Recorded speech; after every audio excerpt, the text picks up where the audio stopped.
What would you do if you had just $1 left to your name? I'm not talking metaphorically, I mean actually $1. A single crumpled bill between you and absolute zero.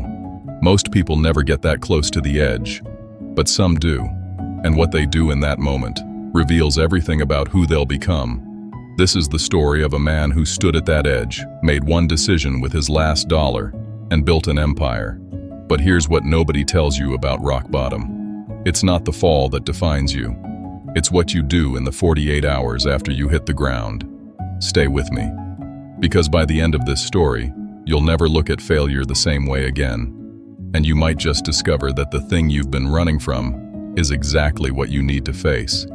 In a bustling city where skyscrapers touched the clouds and ambition filled the air like oxygen, there lived a 32-year-old man named Ben. Just 3 years earlier, Ben had everything people said you were supposed to want. He was a senior sales executive at a tech startup, earning $95,000 a year. He had a luxury apartment downtown, a leased BMW that still smelled brand new, a closet full of designer suits he wore to impress clients he didn't even like. On Instagram, his life looked perfect. Rooftop parties, weekend trips to Vegas, bottle service at clubs with guys who weren't really friends. But the pictures didn't show the $52,000 in credit card debt, the $78,000 in student loans, the truth that he was living paycheck to paycheck, spending money he didn't have to impress people he barely knew. Ben had mastered the art of looking successful while drowning in private. Then came the email that changed everything. It was a Thursday morning in March. His manager pinged him and asked him to bring his laptop to the conference room. He knew. Ben, we're restructuring. Your position has been eliminated. Today is your last day. Just like that, 5 years gone in a 10-minute conversation. 2 weeks severance, accounts deactivated. By 11 a.m., he was standing on the sidewalk with a cardboard box, trying to understand how his life had collapsed so fast. The first week, he told himself it would be fine. He was talented, someone would hire him. But the economy was shrinking. Applications disappeared. Interviews ended in polite rejection. Week 4, his car was repossessed. Week 8, he had sold almost everything he owned. Week 12, he was evicted. Ben moved into a men's homeless shelter on the east side of the city, the kind of place he used to walk past without seeing. He had exactly $1.37 to his name. Everything else was gone. That first night in the shelter, he lay on a thin cot staring at the ceiling. He scrolled through old photos of himself holding bottles at clubs, smiling like he had conquered the world. "Success is the best revenge," one caption read. He wanted to laugh. Instead, he whispered into the dark, "I have nothing. No job, no home, no plan. Just $1. And then he asked the question that changed everything. What do I do now? The next morning, he had 2 choices. Blame everyone else and wait to be rescued, or accept responsibility and decide that this was the beginning, not the end. At breakfast, he sat next to a man named David. "It gets easier," David said, "but only if you decide it's temporary." That sentence stuck. Ben walked to the public library. It was free, it was warm, it had internet. He sat down and stared at the screen. $1.37. Most people would say that can't change your life. But Ben had learned something. Big changes don't come from big moments. They come from small decisions, made consistently when nobody's watching. He stopped thinking about what he'd lost and started thinking about what he had. Time, internet access, sales skills, the ability to talk to people, and $1. An idea formed. He opened a blank document and typed, 30-day transformation plan. Starting resources, $1.37. Goal, earn $1,000 in 30 days without a traditional job. He broke it down into weekly targets. Learn, offer free audits, reach out to businesses, convert 1 client, reinvest, scale. It sounded crazy, but it was a plan. He spent 99 cents on a promotional domain name. He had 38 cents left. That night, using shelter Wi-Fi, he built a simple 1-page website with a bold headline, "I'll 10x your sales for free, then you decide if I'm worth hiring." No testimonials, No fancy design, just a promise. For the first time in months, he felt something he hadn't felt since before the layoff. Control. He woke up at 5 a.m. every day. He sat in diners, stretching a single coffee for hours. He used library computers. He built a list of 500 small businesses, and he reached out.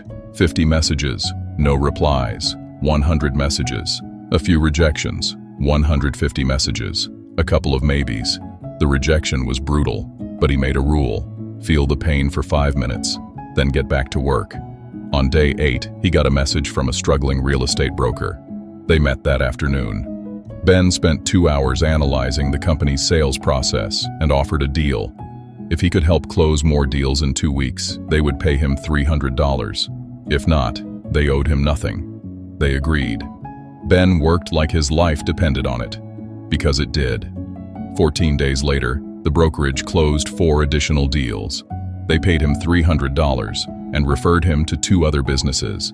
Within 2 weeks, he had 3 paying clients. Within 30 days, he had earned $4,200, 6 ongoing clients, a waiting list, and something more powerful than money, proof. 6 months later, he signed a lease on a small apartment, not luxurious, not flashy, but his. His business grew to 18 clients, $9,500 a month. But the real transformation wasn't financial, it was internal. He learned that rock bottom strips away your excuses, that you don't need money to start, you need commitment, that consistency beats intensity, that your value is not your job title, and that who you become matters more than what you achieve. 1 year after leaving the shelter, Ben went back, not as a resident, as a volunteer. He started teaching a weekly class called How to Build a Business with Nothing. He would hold up a $1 bill and say, "The question isn't what you have, it's what you're willing to do with what you have." Over the next 2 years, he helped dozens of men start businesses of their own. 3 years after spending his last dollar, he stood on a stage at an entrepreneurship conference. His talk was called The Last Dollar, and he told them this: "Everyone is one crisis away from rock bottom, but rock bottom is not the end, it's the foundation, and the strongest buildings are built on the strongest foundations.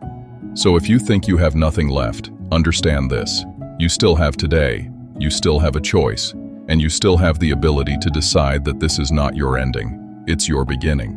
My friend, Ben isn't special because he had advantages. He's powerful because he's ordinary. He didn't have secret knowledge. He didn't have a safety net. He just had a choice, and he made it. Right now, you have that same choice. Maybe you're comfortable but unfulfilled. Maybe you've lost something. Maybe you feel like you're down to your last dollar. Either way, the question is the same.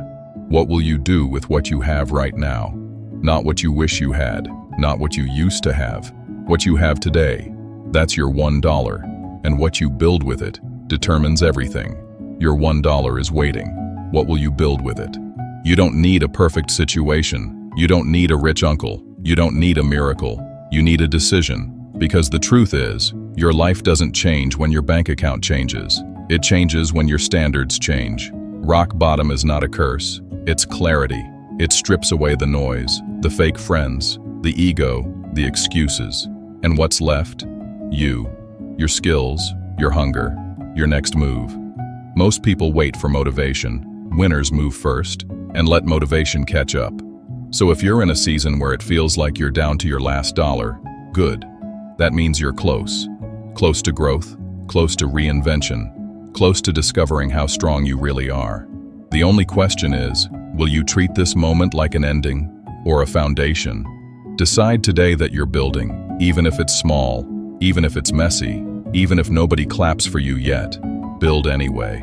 And if this message lit something inside you, if you felt that shift, don't ignore it.